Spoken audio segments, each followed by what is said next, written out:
Bayangin kita balik ke tahun 2022 dan ada dua orang yang kerja bareng. Mereka berdua ini gajinya sama. Yang membedakan itu cuma mata uangnya aja. Yang pertama adalah seorang manajer di Indonesia yang dapat gaji 30 juta per bulan. Yang kedua adalah seorang programmer remote dari Indonesia yang kerja di perusahaan Amerika dapat gajinya sama, 30 juta juga per bulan. Tapi dibayarnya dalam dolar, yaitu sebesar 2000 USD per bulan. Karena di tahun 2022 kurs dolar masih 15.000. Keduanya ini tabung gajinya di bulan itu dan nggak dipakai. Ketika mereka lihat nilai uangnya di tahun 2026 sekarang, sang programmer senang banget. Duitnya 2000 USD jadi 34 juta rupiah karena nilai tukarnya sekarang 17.000, hampir 17.000. Sementara di satu sisi seorang manajer lihat uangnya tetap 30 juta sih, utuh sih. Tapi kalau dihitung dan dikurang sama inflasi kumulatif dari tahun 2022 sampai 2026 sebesar minus 14,3%, sebenarnya nilai uangnya tuh cuma 26.250.000.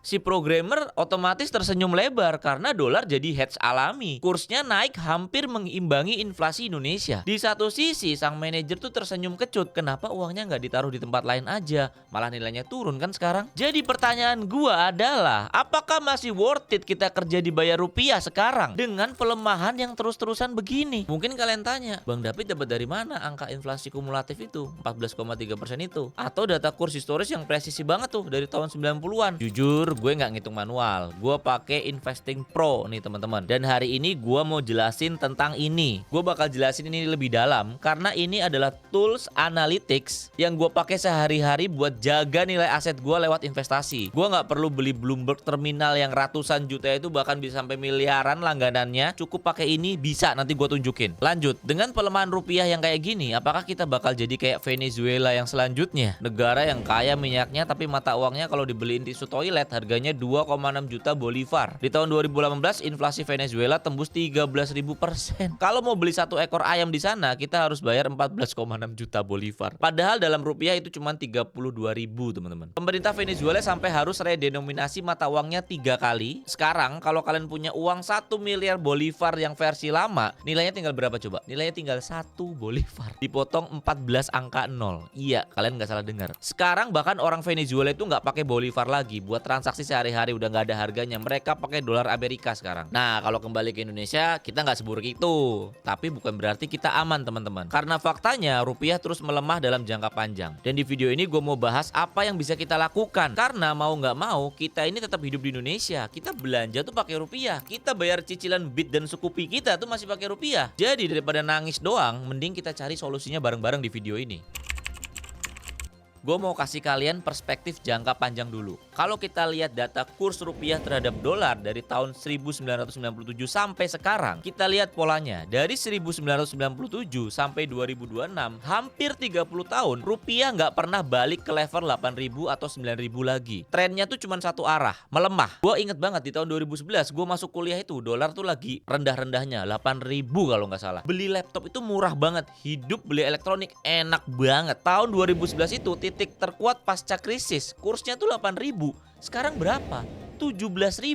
Rupiah kehilangan lebih dari setengah nilainya terhadap dolar dalam waktu 15 tahun terakhir aja. Dan di saat yang sama, inflasi juga menguras daya beli kita. Inflasi kumulatif dari 2022 sampai sekarang itu udah minus 14,3%. Makanya gue jelasin, gaji manajer tadi di 2022 itu ya 30 juta. Sekarang nilainya sebenarnya tinggal 26.250.000. Pertanyaannya, selama 2022 sampai 2026, apakah gaji kalian itu naik 14% juga buat ngalahin inflasi? Ini jadi dua pukulan sekaligus. Yang pertama, rupiah melemah terhadap dolar. Barang impor, gadget, software, liburan ke luar negeri, semuanya makin mahal. Yang kedua, inflasi menguras daya beli rupiah itu sendiri. Ibarat gampangnya nih, kalau anak motor nih, cc lu tuh motor lu makin kecil, tapi jalannya makin tanjakan. Apa yang harus kita lakukan? Sekarang kita udah tahu masalahnya. Sekarang gue mau kasih kalian solusinya. Gue bagi jadi 2 jalur teman-teman, tergantung posisi kalian.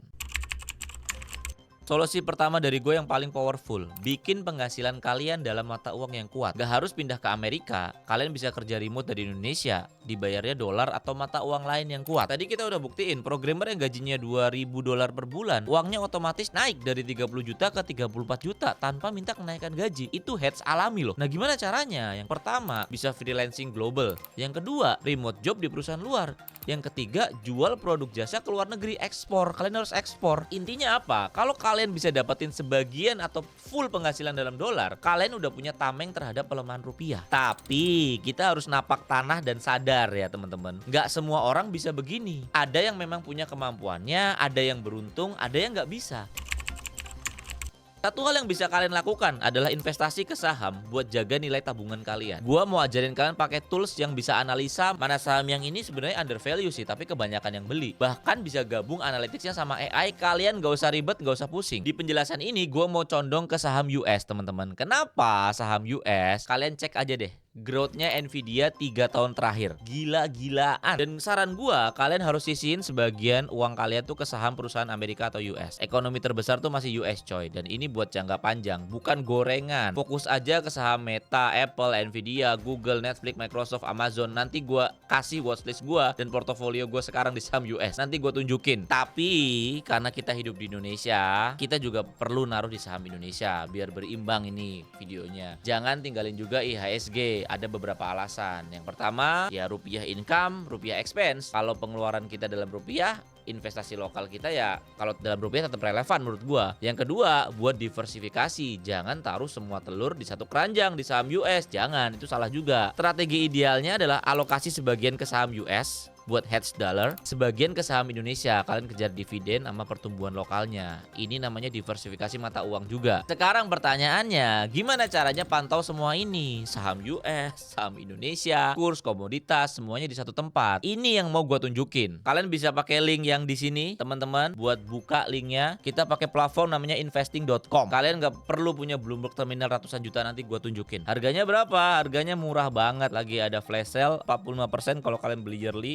Jadinya harga pro-nya tinggal 83.000 per bulan. Dengan uang 80.000 per bulan, kalian punya platform buat nganalisa investasi kalian yang sangat lengkap. Gua tunjukin sekarang. Oke, kalau kita buka investing.com, bentukannya akan kayak gini teman-teman. Dimana cara buka Investing Pro-nya? Kalau kalian udah langganan, kita bisa langsung buka Open Investing Pro. Nah, akhirnya udah kebuka. Kalian bisa lihat nih portofolio gue banyak sih jujur naruh di saham US. Jujur ya, dan sekarang kalau di saham Indonesia, portofolio gue tinggal BBCA. Gue jujur aja sama kalian. Kemudian, apa bedanya investing.com dan Investing Pro? Nah, di sini bedanya yang paling fundamental. Kita bisa buka, misalkan kita buka saham Apple. Jadi kalau kita langganan Investing Pro, ada yang namanya Fair Value yang pertama, ada Financial Health, dan kemudian ada Pro Tips. Nanti gue jelasin satu-satu ini gunanya buat apa sih dan ngebantu sejauh apa buat analisa saham kalian. Jadi kalian kalau mau beli saham itu analisa dulu. Pakai tools, nggak sembarang beli. Kita akan dig in gimana semua ini berjalan teman-teman. Angka-angka yang di sini itu ada apa aja dan bagaimana dapat underlying data di belakangnya. Kalau kita mau performing analisa atau due diligence suatu saham, kita mulai dari fair value teman-teman. Gampangnya value-nya saham Apple sekarang ada di 250 USD. Tapi kalau menurut analisa investing.com, fair value-nya itu sebenarnya ada di 217. Jadi kemahalan apa kemurahan sahamnya? Sahamnya menurut dia kemahalan. Kenapa? Fair value ini sistem di mana mereka pakai 14 investing model, jadi beda-beda ya per saham model yang dianalisanya untuk mengappraisal atau menilai company actual value versus actual market price-nya berapa. Kalian bisa lihat kan di sini teman-teman. Jadi menurut 14 model yang dipakai Investing Pro ini, nilainya ini masih kemahalan kalau di rata-rata. Bahkan kalau pakai model DDM Stable Growth itu cuma di angka 197 harusnya harganya. Jadi gue ulangin lagi, berdasarkan fair value analysis dari Investing Pro, harusnya nilai saham Apple ini $217 aja. Downside-nya berapa? 13% downside dari saham yang sekarang. Kalian juga bisa hapus model di fair value ini kalau kalian nggak mau pakai. Gue hapus, gue nggak pakai. Gak butuh PE multiple sih butuh. Gue nggak butuh ini nih. 5 year DCF growth exit gue nggak butuh. Bisa kalian hapus dan nanti nilai average-nya berubah. Kemudian detail perhitungan modelnya juga kita bisa lihat. Misalkan kenapa nih kalau EV EBITDA multiples keluarnya 216, kita bisa buka dan langsung lari ke tab model. Ada berbagai macam perhitungan berdasarkan modelnya ya teman-teman. Gue bukan financial advisor, mungkin ada teman yang lebih jago bisa jelasin ini. Tapi kalau kita mau ngerjain ini manual, ini ribet banget. Dan udah dirangkum semuanya sama Investing Pro. Kita tinggal pakai, kita tinggal analisa layer atasnya aja. Kemudian kita ke section yang lain yaitu Financial Health, teman-teman. Jadi ini apa? Gampangnya kalau gue mau beli suatu saham, gue juga lihat ini. Dia ngebagi kesehatan finansial suatu company itu jadi 5 matrix principle. Yang pertama cash flow health-nya, yang kedua growth health-nya, yang ketiga price momentum, yang keempat profitability profitability health, yang kelima relative value. Kalian bisa baca detailnya di health detail satu persatu apa sih sebenarnya. Tapi gue mau jelasin dulu. Jadi per metric skornya ini dikasih nilai 1 sampai 5 lagi. Jadi misalkan kalau dari metric profitability health skornya ini 4 Apple. Tapi dari metrik yang lain jelek, jadi di rata-rata cuma 3. Kenapa begitu? Ada data detailnya, kita bisa lihat. Misalkan kalau kita mau lihat data yang bagusnya, profitability health-nya Apple, cash return on invested capital 72,1%. Emang cuannya Apple nih banyak teman-teman ya. Kita nggak bisa pungkiri lah, produknya juga bagus dan harganya ini pasti mahal. Izin iPhone 17 Pro Max 2 tera cash kan, pasti mahal kan. Jadi profitability health ini, jadi kita coba nge-grading overall cuannya si Apple ini berapa. Nah, yang gue paling sering amatin tuh cash return on invested capital 72% tadi gue bilang. Percentile tuh apa di sini? Percentile. Jadi percentile itu relation ke sektor yang sama dan peers-nya. Mereka nyentuh 100%. Berarti bener-bener Apple tuh yang paling cuan. Gede banget ini company cuannya, skornya sampai 4. Bahkan di cash return on invested capital skornya 5. Kalau kita lihat historinya, nggak cuan bro Apple. Kemudian kalau kita balik teman-teman ke overview, ada namanya pro tips.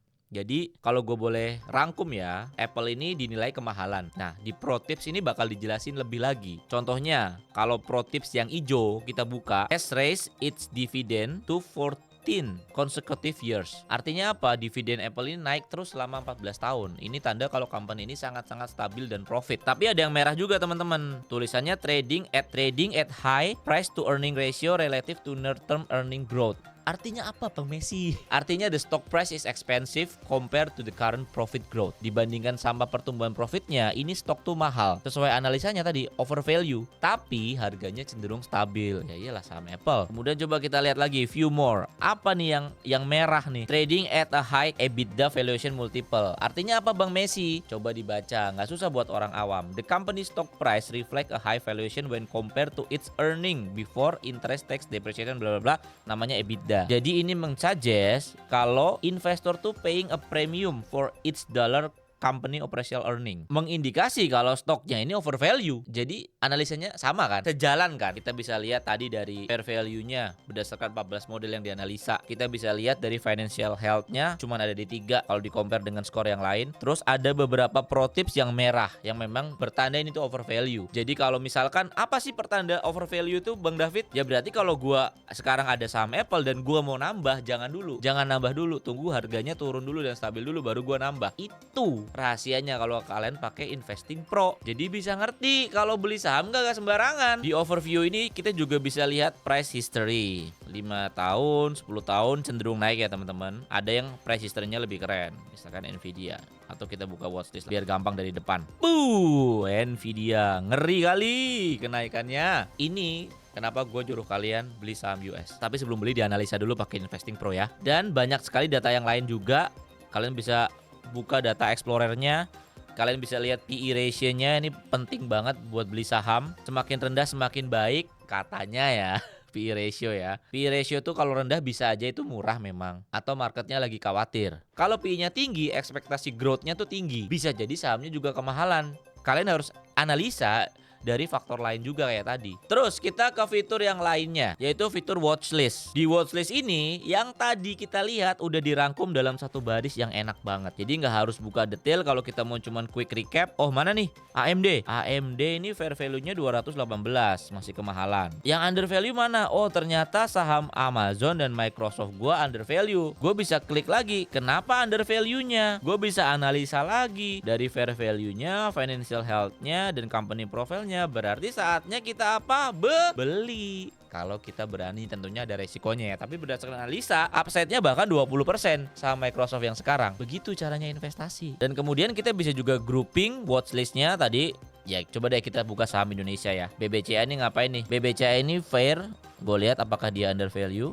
BBCA sangat-sangat under value teman-teman. Price-nya 6875, average-nya harusnya 8 kalau menurut analisanya Investing Pro. Ya gue sih banyak ya saham gue di BBCA, jadi gue gak khawatir. Dan gue gak tahu ya, sesuai watchlist gue aja. Emang gue cuma naruh di BBCA, salah sih ya sebenarnya. Tapi gak apa-apa, gue jujur aja sama kalian. Cuma pakai 3 model tapi ini analisanya. Terus teman-teman, di watchlist ini kita bisa lihat risk-nya, ada return-nya, efisiensi, projection, dan fitur keren kayak watchlist ini out of the box kalau kalian langganan dengan Investing Pro, teman-teman. Kemudian ada fitur yang juga nggak kalah keren di Investing Pro, banyak banget fiturnya sebenarnya. Gue sering pakai juga Propix AI. Ini ngapain? Ini tuh dia ngeblend artificial intelligence AI dan expert human analysis manusia buat nge-spotlight saham mana yang punya potensial atau nge-outperform benchmarknya market. Jadi kita bisa tahu saham-saham yang bagus tuh yang mana. Contoh Bang David. Oke, contoh. Kita lihat misalkan Tech Titan. Ternyata saham-saham yang bagus di Tech Titan ini apa?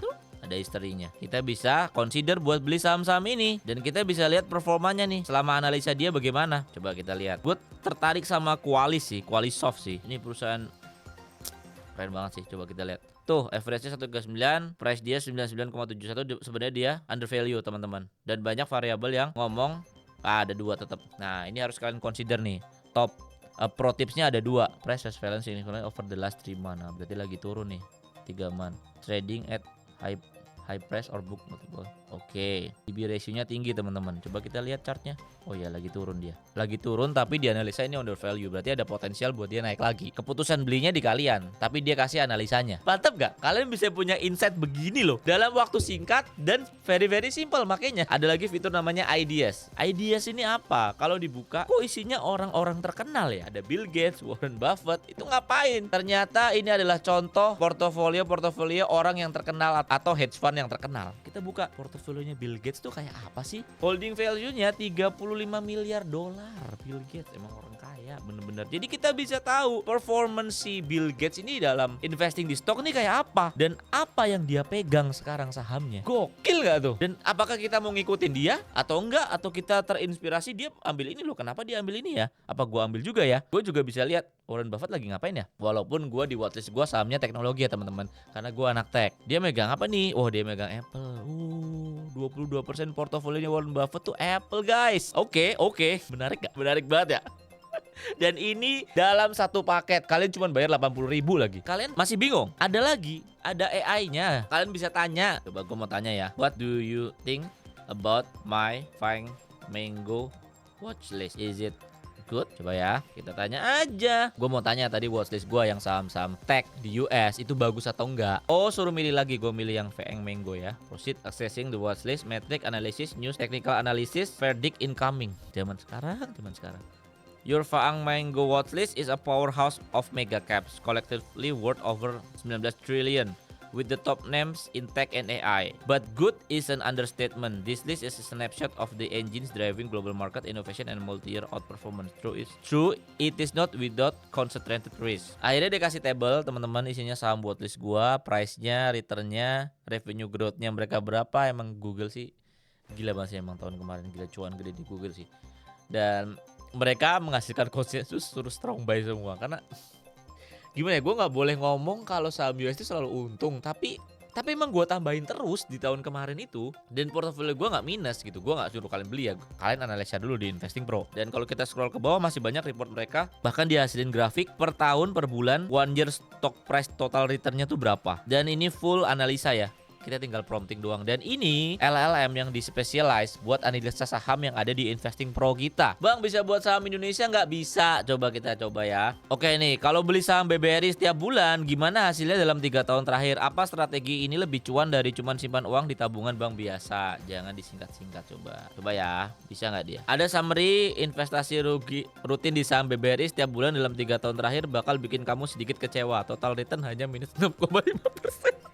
Harga turun dari 4.000 jadi 3.500, tapi dibalik performa harga yang lesu, nah ini dia ada tapinya, dividen jumbo rata-rata 9% per tahun. Nah ini ingat teman-teman, jadi ada downside-nya, ada upside-nya juga. Ini penyelamat utamanya, ini jauh mengalahkan bunga tahunan bank biasa. Jadi kalau kalian punya great chunk of money, kalian taruh di BBRI, ya kalian dapat dividen jumbo rata-rata 9% per tahun. Walaupun harga sahamnya di rata-rata turun, dia keluar analisanya dan macem-macem. Gokil ya.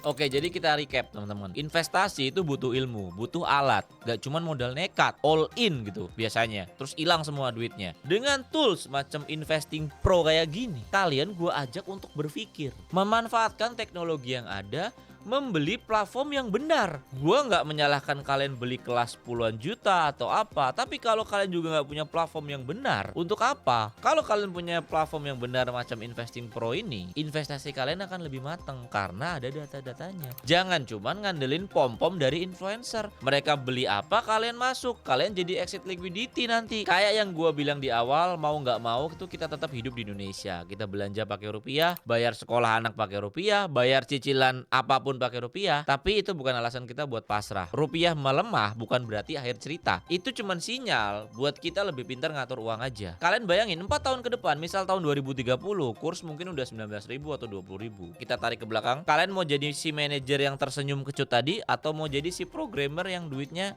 malah jadi tambah banyak dan tersenyum lebar. Nah, kalian mau jadi yang mana? Pilihannya ada di tangan kalian. Kalian bisa sekarang pakai investing.com, langganan Investing Pro. Kalian bisa buka nih referral ini teman-teman yang ada di link nanti di deskripsi. Mumpung lagi diskon 45%, kalian bisa buka dan harganya cuma 80.000 teman-teman per bulan. It's very cheap kalau kalian bener-bener memang mau investasi di saham-saham US maupun Indonesia. Sekarang pilihan ada di tangan kalian. Kalian bisa mulai pakai investing.com dari sekarang. Kalau video ini bermanfaat, bisa share ke teman kalian yang masih naruh semua uangnya di tabungan rupiah dan kalah sama inflasi. Mereka perlu dengar tentang ini. Dan buat kalian yang mau langganan Investing Pro, kalian bisa pakai link di deskripsi ya. Atau di sini deh, di sini nih. Jangan lupa subscribe, nyalain notifikasi. Kita ketemu di video berikutnya. Thank you.